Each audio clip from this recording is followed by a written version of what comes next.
Adishat Mainatz, bonjour les élèves de 4e du collège Blanchaudin. Donc là, nous allons parler du théorème de Pythagore. Je ne vais pas vous refaire le cours du théorème de Pythagore, étant donné que je vous ai déjà distribué les fiches et il y a déjà pas mal de vidéos là-dessus. Donc le pourquoi de cette vidéo, c'est tout simplement pour faire de la remédiation, notamment par rapport à des élèves qui auraient du mal à utiliser ce théorème. Donc il s'agit d'un nouveau théorème, vous aviez déjà le théorème de Pythagore, donc un nouvel outil dans votre boîte à outils. Et après on fera des exercices donc de la vie courante, de la vie quotidienne, des exercices du monde là-dessus. Alors prenons déjà un triangle A, B, C. Prenons un point du segment BC. On va dire le point ABCD. Et traçons la droite parallèle à AB passant par D. Voilà. Hop. Voilà. Donc on a bien la droite AB parallèle à la droite. Ici on va dire que du coup la droite elle coupe le segment AC en un point E. Donc la droite AB qui est parallèle à la droite ED. Hop. Voilà. Donc on a bien les droites AC et BC qui sont séquentes en C. On a bien AB parallèle à ED. Du coup, on peut utiliser le théorème de Thalès. Alors, qu'est-ce qu'il nous dit le théorème de Thalès? Donc là, je vais me mettre à la place d'un élève qui a des difficultés à établir l'égalité des rapports. Alors, voyons voir. Donc, je fais l'élève qui se trompe. Voilà. Élève se trompe. Donc, il s'agit bien d'une vidéo de remédiation. Hein. Il ne s'agit pas d'un cours. Hein. Donc, c'est juste pour essayer de bien y arriver. Alors, l'élève se trompe. Alors, il va se dire, bon, je ne sais pas, voyons voir, c'est peut-être CE sur AB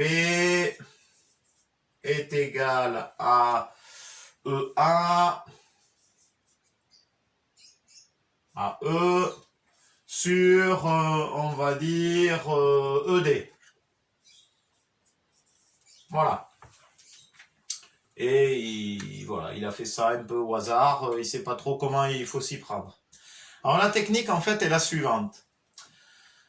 Quand on fait un tel rapport, ce qu'il faut regarder, c'est qu'il y a deux choses. Donc là, au niveau du numérateur, on regarde si ces trois points, donc on a le point CEA, CEA, CEA. Est-ce que ces trois points forment un triangle? Donc là on le voit bien, on a le point C, le point E, le point A, le point E qui se répète, mais donc en tout cas on a ces trois points. CEA ne forme pas un triangle. Donc déjà c'est faux.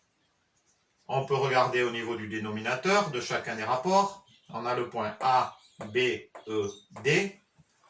A, B, E, D. En plus on a 4 points, donc ça ne pouvait pas être un triangle quoi qu'il en soit. Du coup, ça c'est faux. L'égalité est fausse. Alors comment faire?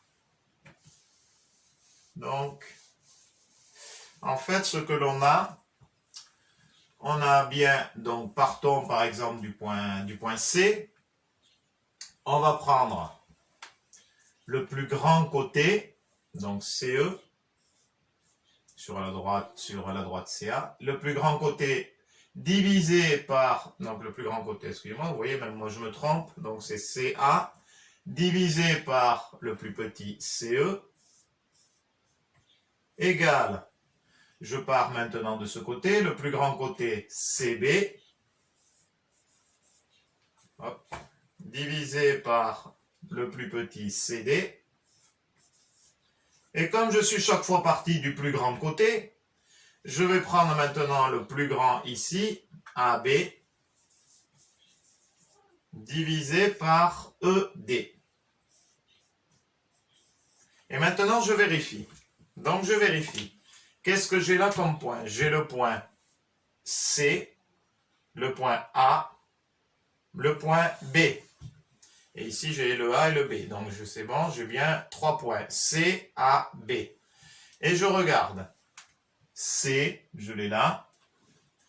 A, je l'ai là. B, je l'ai là. Donc, j'ai bien mon triangle C, A, B. Ensuite, je regarde au niveau des dénominateurs. Qu'est-ce que j'ai? J'ai C, E et D. Donc, C, E, D, c'est bon. Donc, C, E, D. Et j'ai bien mon triangle CED.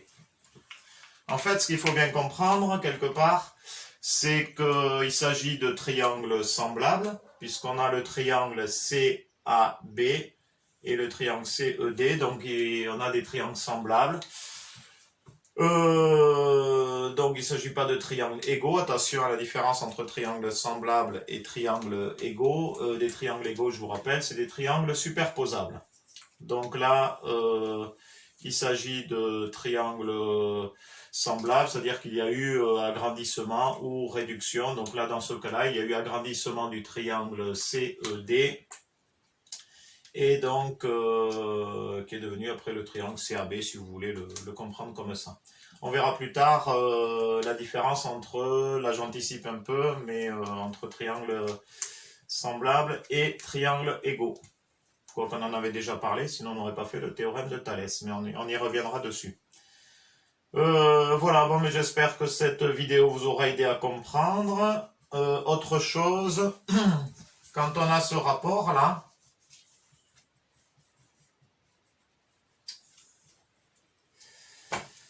il faut bien, alors si par exemple on cherche, bon on va laisser là, ici on avait AB, hop, sur ED. Admettons qu'on on connaisse CE, on sait la longueur de CE, on connaît la longueur de CA, on connaît la longueur de CB et on cherche la longueur de CD.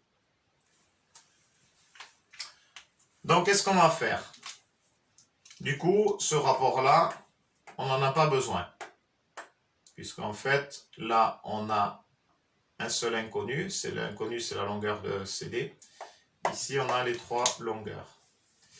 Donc, qu'est-ce qu'on va faire? Donc, celui-là, je l'enlève, on n'en a plus besoin. On va faire ce qu'on appelle notre produit en croix.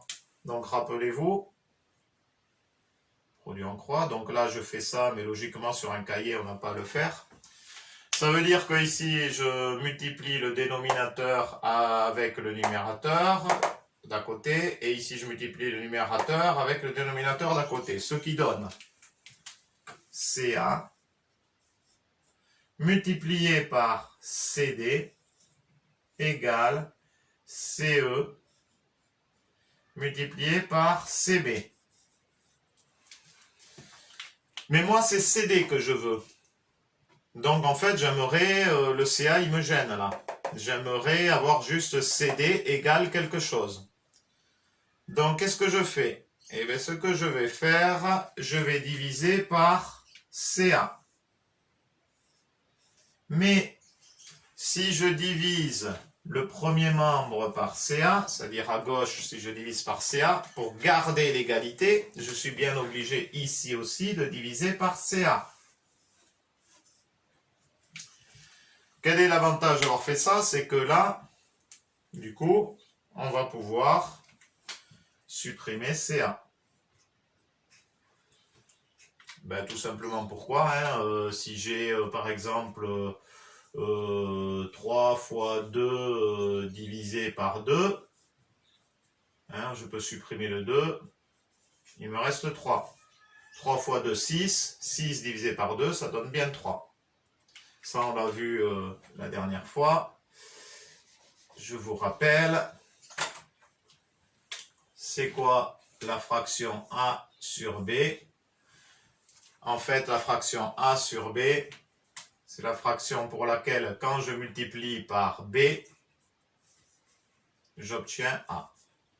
Ça, c'est un petit rappel.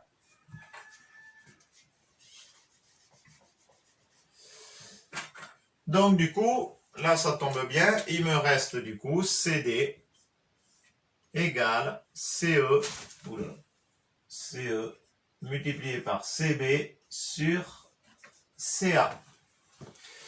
Et comme c'était, on connaissait ces longueurs-là, il suffit de faire le petit calcul et on obtient bien la longueur demandée. Voilà. Donc c'est la première vidéo que je fais. Je sais pas si ça va bien me passer ou pas, si j'ai été suffisamment clair, c'est pas évident. On va voir ce que ça donne. Et puis soit je continue, soit j'arrête parce que c'est peut-être, je suis pas un professionnel de la vidéo. Et puis c'est pas évident non plus. Voilà. Bref, en tout cas, si j'ai fait ça, c'est pour vous. Dans le cadre d'une remédiation sur le théorème de Thalès. Voilà. Vous me direz si ça vous convient ou pas. Allez, Adichat, Mainats, Aunautekop.